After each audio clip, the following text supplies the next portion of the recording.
Those divorce papers were just sitting there on my desk, looking like a final judgment. 12 years of being a husband. And it all came down to 23 pages of legal talk and some lines for signatures I hadn't been able to bring myself to sign yet. I spent my lunch break just staring at them, sitting all by myself up on the 42nd floor. Outside, the city was buzzing with this kind of energy and purpose that I just hadn't felt in my own life for months. My name is Michael Chin. I'm 42, and it felt like I was right on the verge of becoming another failed marriage statistic. My lawyer got everything ready last week. I forced myself to read through the whole thing once, but after that, I made a point to keep my eyes off them. I guess a part of me thought that if I just ignored the papers, they wouldn't be real. But they were real, all right. Just as real as the wall that had built up between me and my wife, Sarah, over the last 3 years. I can point to the exact second things started to go south, even if I could never really explain it in a way that made sense to anyone else. It wasn't like there was one big blow-up or someone cheated. It was more like watching the woman I loved slowly turn into a total stranger right in our own home. First, we just stopped laughing together. Then, the talking stopped. After that, we started keeping a mental tally of every little mistake. Every birthday reminder I missed, every night I stayed late at the office, every single dinner where we just sat there in total silence, acting like the evening news was way more interesting than the person sitting right across from us. Sarah pretty much checked out right around the time I got my big promotion. She really wanted me to turn it down. She wanted me to keep my old job where the hours were normal and I actually got to keep my weekends. I took the new gig anyway. I told myself it was about being ambitious, about building a future and having some security. She didn't say a word when I told her, but I could feel her pulling away. It was like a door slammed shut somewhere deep inside her, and I had no clue how to get her to open it back up. For the last year, we've basically been roommates living completely separate lives in the same apartment. She'd head to bed by 10. I'd stay up working until midnight. She'd be finished with breakfast before I even rolled out of bed. By the time I got home, she'd already be tucked away in the guest room with some book, telling me she had to finish it for her book club. Somewhere along the line, that guest room just became her bedroom. We never actually sat down and talked about it. It just kind of happened, the same way everything else between us just drifted along without any real conversation. Finally, last month, I actually said it out loud. I told her I thought we should think about separating. I expected some kind of reaction, crying, an argument, maybe her fighting for us to stay together. But she just gave a little nod and said, "Okay." That one word, said so quietly and with zero emotion, broke something inside me I didn't even know was still holding on. I called the lawyer the very next day. But sitting there at my desk with those papers, I just couldn't make the final move. My finger was just hovering over my phone screen. I could have called the attorney right then and had her email the whole mess to Sarah to get the ball rolling. 12 years of a life together, and it could all be officially deleted in a month. We didn't even have kids to make it complicated. Our split was going to be clean and efficient, which is exactly what our marriage had turned into. Right then, my phone buzzed with a text from Sarah. "Don't forget the Hendersons' dinner tonight. It's at 7:30. Please try to be back by 6 so we can head over together." The Hendersons. Man, it had completely slipped my mind. They were Sarah's friends from her book club, though we'd all hung out as couples over the years. Honestly, the last thing I wanted to do was spend the night making small talk and pretending everything was great. No, Sarah asked, and after everything we'd been through, I didn't have the heart to say no to this one last request. I looked at those divorce papers one more time and then flipped them face down on the desk. I figured I'd deal with them after the dinner. Maybe some fresh air or just being in a different environment would help me see things clearly. Maybe I'd finally find the right way to tell Sarah that I was ready to move on and that I'd already started the process. I had absolutely no idea that by the time the night was over, I'd realize I knew nothing at all. And yet, I'd know everything I needed to. The Hendersons' penthouse was exactly what you'd expect. Minimalist furniture, modern art, and that kind of quiet background music that's supposed to be classy but really just makes the place feel cold. Rebecca Henderson met us at the door with those air kisses and glasses of white wine made of crystal that probably cost more than the first car I ever owned. Sarah looked incredible. She had on this blue dress I've always loved, the one that makes her eyes really pop. She'd done something different with her hair, too. It was softer, making her look a bit more vulnerable than that tight bun she'd been wearing lately. I felt this sharp ache in my chest just watching her hug Rebecca and seeing her give that specific smile she only uses for people she actually likes. It had been so long since I'd seen that smile, I'd almost forgotten what it felt like. We headed into the dining room where everyone else was already sitting down. There was Thomas and Melissa from work, the Patels who live a couple of floors below us, and the Johnsons who I'd only met once or twice. 6 couples total, all sitting around this massive glass table covered in food that looked like it belonged in a magazine. Sarah sat down between Melissa and Rebecca. I ended up right across from her, close enough to see her clearly, but way too far to say anything without everyone else hearing us. Dinner went on with the usual small talk. The new Thai spot downtown, someone's ruined coat at the dry cleaners, rumors about who was moving into the building. I chimed in when I had to, moved the food around my plate, and tried my best not to think about those papers waiting for me back at the office. Around the main course, I got up to head to the restroom. Walking down the hall, I passed Rebecca's home office. I wasn't trying to eavesdrop, but the door was cracked open just a bit, and I could see Sarah through the gap. It looked like she, Rebecca, and Melissa had stepped away from the group for a private chat. I should have just kept walking, I know that now, but instead I stopped. "He's such a good man," I heard Sarah say. Her voice was quiet, but you could tell she meant it. Everyone sees Michael as this driven, career-obsessed guy, but honestly, he's the only person who ever made me feel truly safe. My heart just about stopped. "Safe?" Rebecca asked. "But Sarah, he's hardly ever even around. I thought you guys were struggling." Sarah cut her off, and I could hear her voice getting thick, like she was right on the edge of crying. "We've been having a hard time for a while, but that's not about who he is deep down. That's more about, well, it's about me, about us getting lost. But Michael, he's always been the steady one. Do you remember when my dad passed away? I was a total wreck. Michael just sat there with me in the dark for hours. He didn't say a word. He just held my hand. He didn't try to fix it or force me to feel better. He was just there."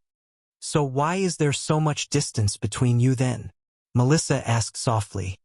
"Because I'm an idiot," Sarah said. She let out a little laugh, but it was that hollow kind of laugh people have when they're falling apart inside. "I got so angry about his promotion. I was mad he was working so much and that he wasn't exactly the same guy he was when we first met. But I never actually told him any of that. I shut down.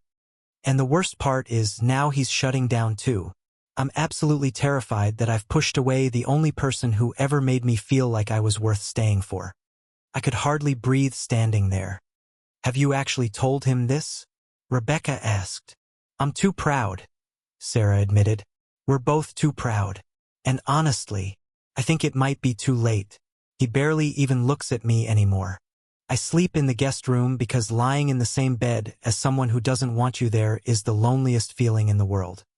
I just stood there in that hallway, feeling like everything I thought I knew about the last 3 years was being completely rewritten in my head. I didn't even make it to the bathroom. I just walked back to the dining room like I was in a fog, Sarah's words playing over and over in my mind like a broken record. She loved me. She actually still loved me. All that distance wasn't because she didn't care. It was because she was hurting. It was pain. The kind of deep hurt that happens when people are too scared to just tell the truth. For 3 whole years, I'd been living my life thinking she'd just stopped loving me. I'd spent so long thinking her distance meant she was done with me. I took her coldness as a straight-up rejection, never even considering that she might just be trying to protect her own heart. While I was busy planning how to walk away, she was sitting there suffering in silence, convinced that I was already gone for good. The rest of that dinner was just too much to handle. I ended up making an excuse about a work emergency to leave early. Sarah just gave me that same defeated look I'd seen 1,000 times and nodded. She didn't put up a fight or ask any questions. She just accepted that I was bailing, same as she'd accepted all the other times I had disappeared on her. The ride home was pure torture. Every red light felt like it was mocking me. Every second gave me more time to think about those papers on my desk and how close I'd come to doing the one thing that would have absolutely crushed her. When we finally got back, Sarah headed straight for the guest room, saying she was exhausted. I just sat there in the living room, hands shaking, trying to wrap my head around everything I just learned. I had a choice. I could act like I didn't hear a thing, sign those papers, and serve them to her like nothing happened. It honestly would have been easier than trying to fix something that felt so shattered, but I knew deep down I couldn't go through with it. I'd finally heard what was in my wife's heart, and I had to do something about it. By midnight, I'd made up my mind. I walked over to the guest room and gave the door a soft knock. Sarah was sitting there reading and looked startled to see me. She put her book down, and I noticed she was wearing an old t-shirt of mine she'd kept. Seeing her in my clothes, it was like I was finally seeing things for what they really were. "Can we talk for a minute?" I asked. She nodded slowly, looking at me like I was a wild animal she was afraid of spooking. I sat on the edge of the bed, making sure to keep some space between us because I was pretty sure if I got too close, I'd just break down right there. "I overheard you at dinner," I told her quietly. "In Rebecca's office. I didn't mean to listen in, but I heard what you were saying about me." Sarah went pale as a sheet. She looked like she wanted the floor to swallow her whole. I kept going. "You said I made you feel safe. You said I was the only guy who ever made you feel that way." She started to say, "I shouldn't have said that," but I held up my hand to stop her. "I need to tell you something," I said, cutting in gently. "And once I'm done, you can be as mad as you want. I was actually going to serve you with divorce papers. I already had them written up. I was planning on doing it next week. I was sitting at my desk just this afternoon, staring at them and trying to convince myself it was the right move." Sarah's eyes went wide. Watching her process, that was devastating. I hadn't realized I still had the power to hurt her that much. "But then I heard you tonight," I continued, "and it hit me. We haven't failed because we don't love each other anymore. We failed because we stopped talking. We spent all our time building walls instead of bridges, and I'm just as much to blame for that as you are." "What are you saying?" Sarah whispered. "I'm saying I don't want a divorce," I told her. "I'm saying I'm done being angry about the distance and I'd rather spend my energy trying to close it. If you're willing to try, I want to fight for us. I know it won't be easy, but what we have is worth the work." Sarah started to cry. No sobbing, just silent tears running down her face. "I thought I'd lost you," she said. "I thought I'd pushed you away so hard that you were already gone. I admitted that I almost was. But I'm still here. And I'm so sorry for every time I made you feel like I wasn't choosing you." "I'm sorry for shutting you out," she replied. "I'm sorry I let my pride get in the way of us." I moved in closer and took her hands in mine. "So where do we go from here?" I asked. Sarah looked at me, her eyes red and a tiny bit of a smile starting to show. "We start talking. Really talking. Not about the bills or the calendar, but about what we actually need and what's been missing." I told her I thought we should see a therapist, too. Someone who could help us figure out how we got so lost and how to find our way back. She agreed. "But Michael," she added, "I can't do the distance anymore. I can't be with someone who's there but not really there. It doesn't matter how much money you make or how successful you are. I need you present. I need to know I actually matter to you." "You do matter," I said, and I meant it. "You've always mattered. I just forgot how to show it. But I'm going to change that." The first week after that talk was a little awkward, but in a way that felt good. Sarah moved back into our room, though we didn't rush into anything physical. Instead, we just talked for hours. We'd sit there in the dark and finally say all the things we'd been bottling up. She told me how lonely she felt when I got buried in my work and how much my promotion felt like a slap in the face. Not because she wasn't happy for me, but because it felt like I was choosing my career over her. And I told her how I'd taken her pulling away as a sign she didn't love me, when really it was just her way of screaming for some kind of connection I was too blind to see. "I honestly didn't know," I told her one night. "When you stopped sharing things with me, I thought it was because you didn't want me in your business. I didn't realize you were just waiting for me to ask."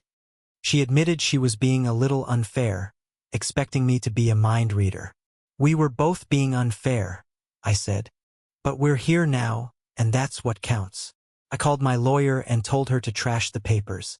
Then, I did something I never would have done a month ago. I asked for a sabbatical. My boss was pretty shocked, but he was cool about it.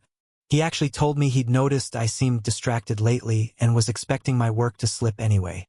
The truth was, I'd been throwing myself into work just to escape the empty feeling at home. The following Tuesday, we had our first therapy session with Dr. Patricia Morrison. She had this calm vibe that made you want to just pour your heart out. We spent that hour explaining how we ended up where we were, each taking a turn to tell our side. Watching Sarah's face as she talked about feeling abandoned made me feel a deep sense of shame for being the one who put her through that. Dr. Morrison explained that long-term relationships aren't something you can just set and forget. She said a lot of couples think love is enough to keep things going, but even the strongest house will fall apart if you never fix the roof or maintain the walls. Marriages are the same way. "So, how do we fix it?" Sarah asked, reaching out to take my hand. It was the first time we'd really touched like that in months, and man, it felt huge. "You start with the small stuff," Dr. Morrison told us. "You create rituals. You set aside time that's just for the two of you. You start being curious about each other again, instead of acting like you already know everything. And most importantly, you remember that your partner isn't the enemy, the distance is." We left with a homework assignment. We each had to write down 10 things we loved about the other person. Not big stuff like jobs or money, but the little things that made us feel special. We also had to have one dinner a week where we weren't allowed to talk about work, bills, or anything stressful. We made a deal that we'd only talk about the deep stuff, our inner worlds, what we were dreaming about, our fears, and what we hoped for the future. That Friday, I took over the kitchen and made dinner myself. I didn't go overboard, just made her favorite pasta with some fresh basil and homemade sauce, a solid salad, and some chocolate-covered strawberries for dessert. Instead of our usual routine of crashing on the couch in front of the TV, we actually sat down at the dining table with candles lit and real plates.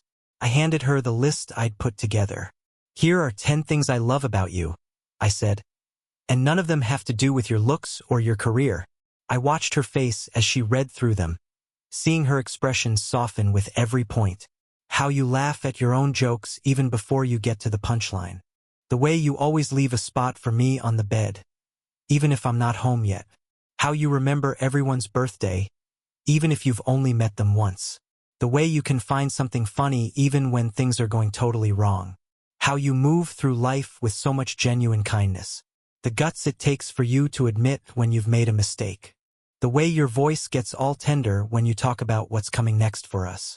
How fiercely loyal you are to the people in your life. The way you just make me want to be a better man. The simple fact that you chose me once, and now you're choosing me all over again." By the time she finished, she was crying, but it wasn't like before. This felt like the kind of crying that actually heals you. "I did the same for you," she said, handing me her own list. As I read her words, I felt years of ice inside me finally start to melt away. 3 months later, I look back and barely even recognize the guy I was before that dinner party. Those divorce papers are long gone, shredded into a million little pieces of confetti that remind me of how close I came to destroying my life. I cut back my hours at work and started handing off projects to the younger guys who were hungry to move up.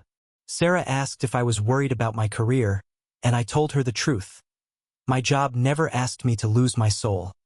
I was the one who did that to myself.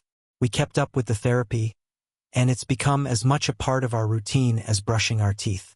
We eat dinner together every single night now, and we're actually there for it. No phones, no worrying about tomorrow's meetings. We even took a weekend trip back to the little beach town where we first met. We spent the whole time talking about who we were back then, open, hopeful, and not afraid to be real with each other. We promised right then to be those people again, not by ignoring our responsibilities, but by bringing that same sense of wonder back into our marriage. The weirdest part? This second chapter feels so much easier than the first one. We aren't trying to learn who the other person is anymore. We're just remembering. It's like we're digging up the love that was always there, just buried under a mountain of pride, bad communication, and the daily grind. One night, I made a point to get home early and found Sarah in the kitchen. She was humming to herself, something she hadn't done in years, and the whole apartment felt lighter because of it. "Rough day?" she asked, handing me a glass of wine. "Not at all," I told her. "Actually, I made it official today. I'm stepping down from management. I'm taking a role with a little less pressure and way less travel. It's a bit less money, sure, but the hours are better and I'll actually have a life." Sarah's eyes went wide. "Michael, that was your dream job." "No," I said, stepping closer to her. "That's what I thought I wanted. My real dream was always you, and a life where I didn't have to sacrifice our partnership for a title. I just didn't see it until I almost lost everything." She told me I never really lost her, but I corrected her. "We almost lost each other." "But we didn't," I said, "because you were brave enough to fight for us even when I wasn't. You kept loving me when it would have been way easier to walk away." That night, we were intimate for the first time in months. It wasn't just about physical stuff. It was about finally being connected again. It was two people choosing each other on purpose after almost letting go. It felt more real than it had in years, vulnerable, tender, and just present. Later, as Sarah fell asleep against my chest, I thought about how close I came to signing those papers. My life would be completely different if I'd stayed a coward or let my pride win. "I'm sorry I almost lost us," I whispered. "You didn't," she murmured back. "We both almost did. And I'm sorry I made it so hard for you to find your way back to me." I told her she didn't make it hard. She made it possible by keeping the light on even when she thought I'd already left. The next morning, I called the Hendersons. I asked if they wanted to grab dinner again soon. Rebecca sounded shocked because I'm usually the one dragging my feet for social stuff. But when I told her Sarah and I had something to celebrate, she was all for it. 2 weeks later, we were back at their penthouse. Everything felt different this time. I held Sarah's hand under the table. I looked her in the eye when she spoke. We actually laughed. Not the fake polite kind, but real laughter. Rebecca pulled me aside and asked what changed. I told her it was simple. I finally started listening to what my wife was trying to tell me, and I decided to fight for her instead of running away. When we got home that night, we sat on the balcony just looking at the city lights. We didn't need to say a word. We were just happy to be together. "Thank you," Sarah said after a while. I asked her for what. "For not signing the papers," she said. "For being willing to start over and choosing us." I squeezed her hand. "Thank you for standing up for me to your friends and keeping your heart open when I'd closed mine." She asked me what actually matters now that I've figured it out. I pointed to her, to us, and the life we were building. "The person I am when I'm with you, that's what matters." Sarah leaned her head on my shoulder, and we just sat there as the night got quiet. We almost let it all slip away, but now we're holding on to it tight because we know exactly how fragile it is. Those divorce papers feel like a bad dream now. They represent a guy I almost became, someone who runs when things get tough. But that's not who I am anymore. I've learned that life isn't about being perfect. It's about owning your messes and fighting to do better. And if you're lucky enough to have someone fight with you, you get that second chance to build something even stronger. I was ready to divorce my wife once, but man, I was so much more ready to love her. And that made all the difference in the world.